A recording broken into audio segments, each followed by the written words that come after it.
रोज सुबह उठते ही अगर आप न्यूज़ चैनल लगा लें या अखबार खोलें तो कुछ चुनिंदा हेडलाइंस लगभग हर जगह छाई रहती हैं। देश का सबसे बड़ा घोटाला, ईडी की ताबड़तोड़ रेड या फिर सीबीआई ने किया गिरफ्तार। आजकल भारत की रोजमर्रा की खबरों में इन बड़े बड़े छापों और गिरफ्तारियों ने अपनी एक परमानेंट जगह बना ली है। ऐसा लगता है कि जब भी सत्ता, भ्रष्टाचार या आतंकवाद की बात होती है तो बस यही तीन नाम सबसे पहले गूंजते हैं। और यहीं से ना एक बहुत ही गहरा और सीधा सवाल पैदा होता है। क्या ये पावरफुल एजेंसियां सच में हम आम नागरिकों के लिए न्याय की आखिरी उम्मीद है, या फिर ये धीरे धीरे राजनीति के सबसे खतरनाक हथियार बन चुकी हैं? देखिए, बाहर से सब कुछ जितना सीधा लगता है, अंदर से कहानी उतनी ही उलझी हुई है। तो आज के इस खास एक्सप्लेनर में हम इसी उलझन को सुलझाने वाले हैं। हमारा फोकस बिल्कुल क्लियर है। सीबीआई, ईडी और एनआईए, भारत की सबसे ताकतवर जांच एजेंसियों का सच। आज हम बहुत गहराई से समझेंगे कि असल में ये संस्थाएं काम कैसे करती हैं, इनका इतिहास क्या रहा है और सबसे जरूरी बात, भारत के लोकतांत्रिक ढांचे पर इनके हर एक फैसले का कितना बड़ा असर पड़ता है। इस पूरे टॉपिक को एकदम आसानी से समझने के लिए हमने इसे 4 हिस्सों में बांटा है। सबसे पहले हम बात करेंगे सीबीआई की, जो शायद सबसे ज्यादा चर्चा में रहती है। फिर देखेंगे कि ईडी कैसे छुपाए गए पैसों का पीछा करती है। उसके बाद एनआईए की बात होगी, जो आतंकवाद से सीधा मोर्चा लेती है। और अंत में इन सारी एजेंसियों का हमारी राजनीति और हमारे लोकतंत्र से क्या कनेक्शन है, इस बड़े पिक्चर को डीकोड करेंगे। चलिए, सबसे पहले भारत के उस जांच एजेंसी से शुरुआत करते हैं जिसका नाम बच्चे बच्चे की जुबान पर रहता है। जी हां, सेंट्रल ब्यूरो ऑफ इन्वेस्टिगेशन यानी सीबीआई। अब ज्यादातर लोगों को क्या लगता है कि सीबीआई की शुरुआत किसी एकदम हाईटेक फिल्मी जेम्स बॉन्ड वाले मिशन की तरह हुई होगी, राइट? लेकिन असल में ऐसा नहीं है। इसका इतिहास बहुत ही अलग है।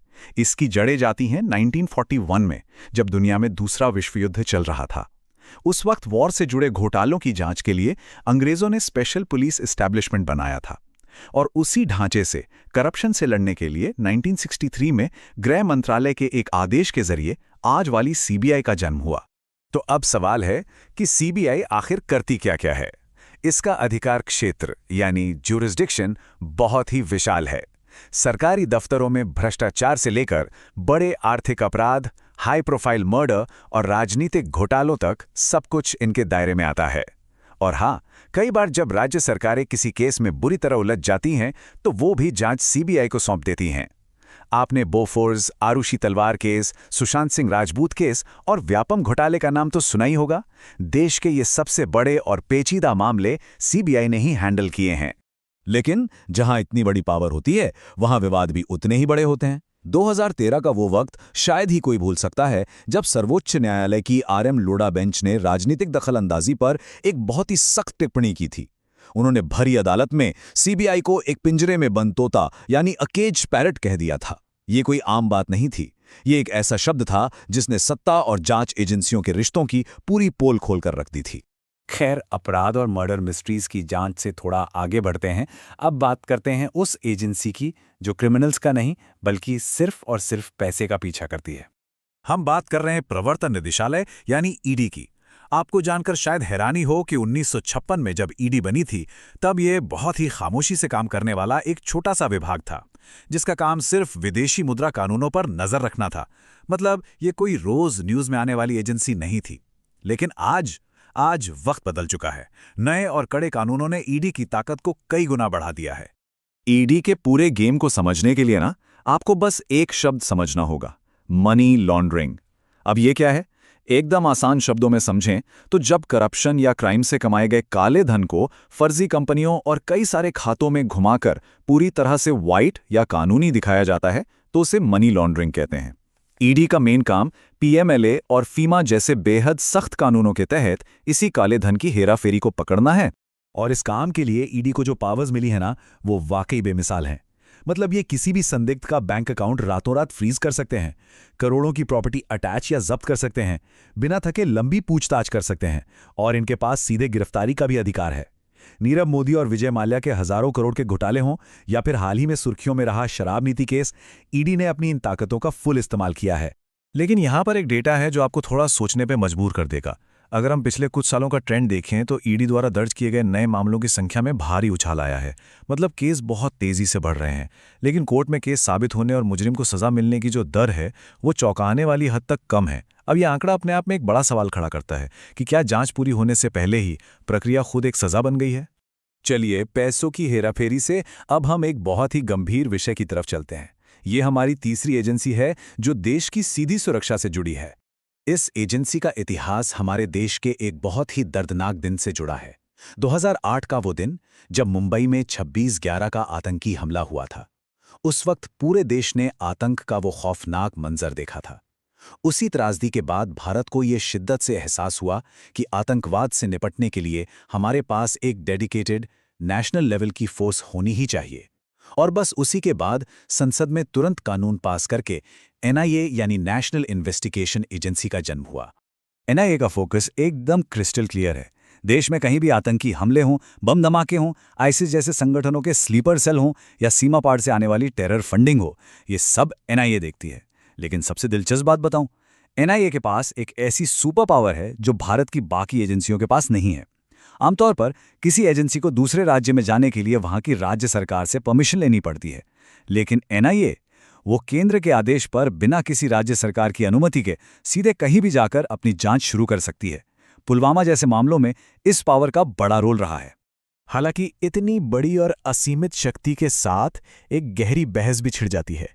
कई बार ये सवाल उठते हैं कि आतंकवाद को खत्म करने और लोकतांत्रिक असहमति को दबाने के बीच की जो लकीर है वो कहीं धुंधली तो नहीं हो रही? क्या सरकार की नीतियों के खिलाफ हर तरह का एक्टिविज्म या विरोध सीधे सीधे राष्ट्र विरोध या टेरर फंडिंग के दायरे में आ सकता है?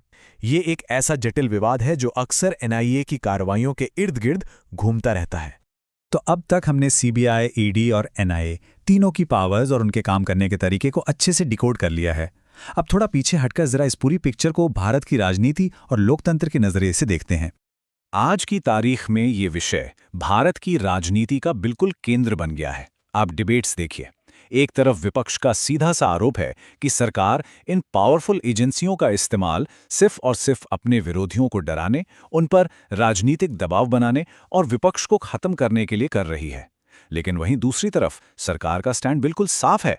उनका कहना है कि ये एजेंसियां पूरी तरह से स्वतंत्र हैं और देश से करप्शन और आतंकवाद को जड़ से मिटाने के लिए कानून बस अपना काम कर रहा है। अब इन बड़े बड़े राजनीतिक टकरावों के बीच असली दुविधा किसकी होती है? हमारी और आपकी, एक आम नागरिक की।